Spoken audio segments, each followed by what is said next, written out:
Be ready. 15 seconds.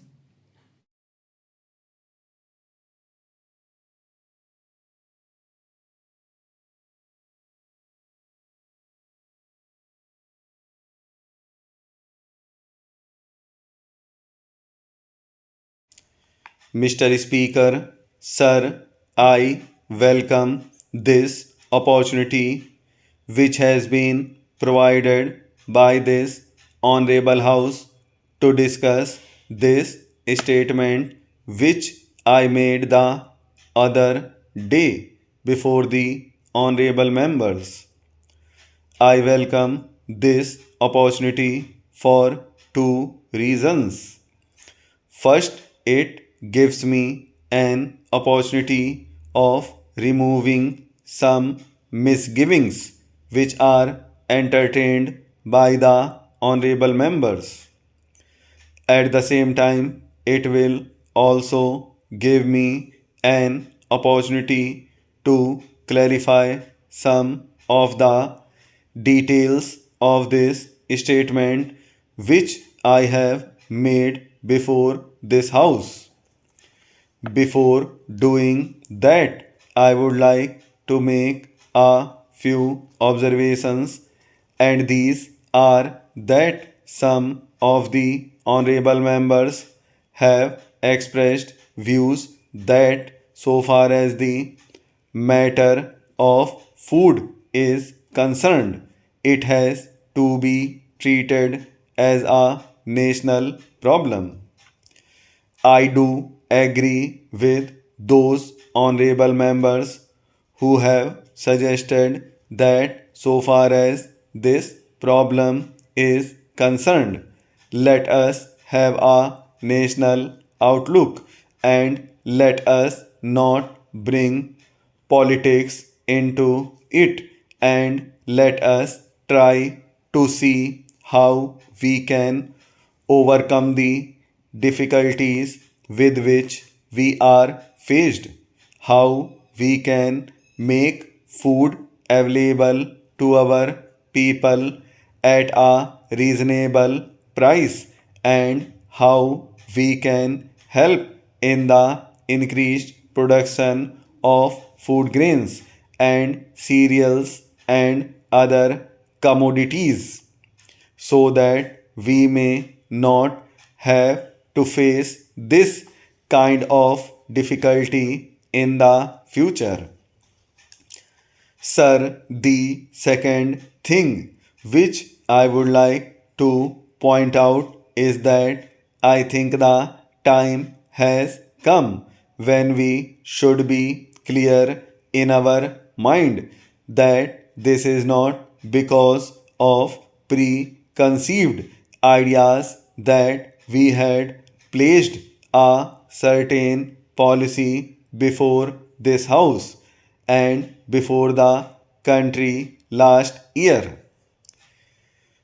We thought that the policy of takeover would help us in having an effective control over the surplus, so that there may be no scope for speculators on the one hand, and there may be no distortion of prices on the other hand, and it may be possible for us to provide the food grains which are the essential commodities for the existence of our people at a reasonable price to our people, and particularly the vulnerable sections. That was the main objective or idea underlying this policy.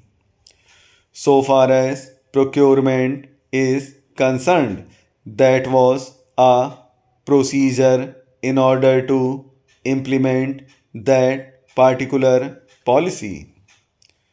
When some people say that we have reversed our policy or that we have surrendered our policy regarding food grains. I do not agree to such a view. So far as my friend Mr. Mishra is concerned, and so far as my friend Mr. Madhu Limai is concerned, they did not expect much good out of the policy which we have enunciated this time, but they have not told us what is the better policy which can serve the objective which we have placed before ourselves. Sir, I would like to point out one thing. There is no question of surrender and there is no question of reversal in our policy. I can reiterate and emphasize that so far as this government and our party are concerned, we accept the socialist path as the proper path for the purpose of development and progress of this country.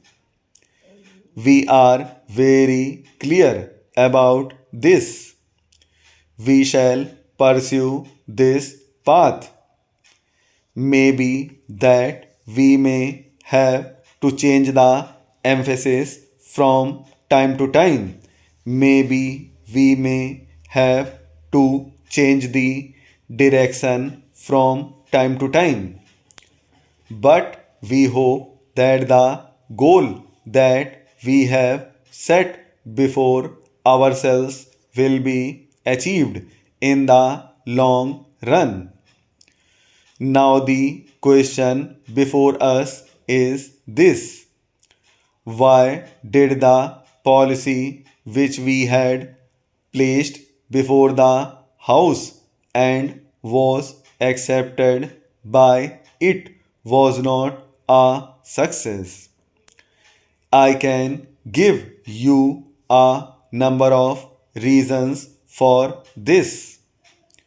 One of the main reasons why the policy had failed is this: the very honorable members who are now criticizing us had created such a psychology in the country, and on the basis of which it was not possible for us to obtain food grains from the cultivators. Sir, it is not possible for the farmers to come their livelihood from farming alone, as they do not have the facilities to grow crops throughout the year in every area. They remain idle for several months in a year. How can they meet their family expenses when they have no work? In order to generate employment as well as purchasing power, the government should create jobs of some kind or the other. In this connection, I would like to stress on dairy development. If the rural people get facilities like loan to buy good variety of cows and buffaloes and also some help under the centrally sponsored scheme, they will be able to produce milk and milk products.